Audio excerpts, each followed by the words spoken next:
Joe Biden, to the point that Mike Huckabee made so well, looks like a walking corpse. The only style article that should be written about Joe Biden is how you've mastered the art of looking embalmed. Let me also just say, since we're addressing the subject of style, the most stylish president and first lady in our lifetimes are Donald Trump and Melania Trump. Donald Trump's a style icon. He changed American fashion in The Apprentice. People spent the next 10 years trying to dress like Donald Trump. So if anybody deserves a puff piece on their sense of style, it's Donald Trump and the First Lady. These people are not real human beings. AI secretly was rolled out a long time ago and it hasn't perfected replicating human beings yet. This man can't be a real person. Stephen Miller, this white supremacist who disproves white even positiveness or even any sort of positive qualities towards being white or any color or human in its very basic nature, screaming Donald Trump is a style icon. Donald Trump's a style icon. Like he's some sort of Looney Tunes cartoon character saying, put him up. I mean, what a complete Maroon 5 this man is. Donald Trump is known for the most absurd hairstyle ever invented in humanity, for wearing long trench coats to cover his out-of-shape body, for wearing too tight tennis shorts that are not flattering, wearing golf pants that are not flattering. I know more about the shape of Donald Trump's butt than I'd like to know about any man. And yes, the New York Times did a puff piece about Joe Biden's style. Yes, it was ridiculous, but it was in the style section of the newspaper by the style editor who has covered White House and Oval Office style for decades. And it did include absurd sentences like, President Biden is consistently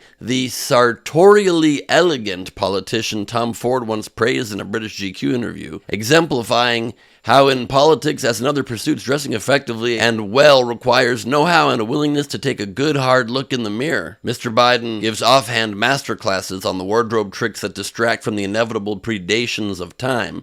I mean, Biden's not known for making it seem like he's not very old. I guess his style doesn't particularly contribute to that. He's pretty stylish and has well-tailored suits. You could just say stylish and well-tailored suits. Perhaps it was over the top for him to include the passage, if there's anything that distinguishes the style of the man occupying the Oval Office, it is how, all but imperceptibly, he has learned to dress in a manner that seems simultaneously approachable and commanding, dignified yet not remote, venerable yet vigorous and remarkably fashion-savvy. But Biden does look pretty good. It's one of the only sharp things about him these days. One of a list of many things that Donald Trump does not do sharply is dress. The man is sloppy, he's frumpy, and he's ridiculous. But how could you take anything Stephen Miller says seriously? Just in that very clip, he earlier said that Donald Trump has an encyclopedic knowledge of foreign policy and his speeches. Donald Trump has an encyclopedic memory of his speeches, of the agenda, of the policy plan. Encyclopedic memory. He does? Encyclopedic? This is the man that bragged about remembering a list of 5 words, including person,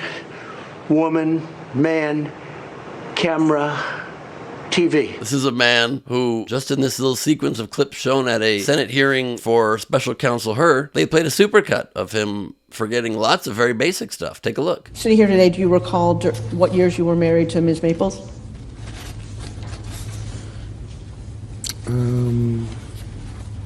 I'd have to get the exact dates for you. I can do that. Am I correct that you married your current wife in January 2005? I don't know relative to that tape. And what years were you the owner of the Plaza Hotel? I don't know the use. James Webb. I don't remember the names. Don't remember the name. So you don't remember saying you have one of the best memories? I don't remember that. This is a man who just yet again confused Obama and Biden. And Putin, has so little respect for Obama that he's starting to throw around the nuclear word today. You heard that, nuclear. He's starting to talk nuclear. And this is a man who forgot maybe the most basic thing of all, his own wife's name. Call up my wife, our great first lady. She was a great first. People love her. Yeah, people love her. Oh, look at that. Wow. Mercedes, that's pretty good. Yes, Donald Trump does have a large number of wives, and it would almost take encyclopedic knowledge to remember them. But he doesn't even seem to be able to do that. His wife is not the one that he buried at his golf course for tax breaks, but the one that's still alive, sometimes begrudgingly holds his hand for a couple seconds before batting it away. You know, Mercedes Trump. I'm Mercedes Gleib. You can follow me at Ben Gleib. I mean Mercedes-Benz at Instagram, on Instagram, for more. Okay, thanks.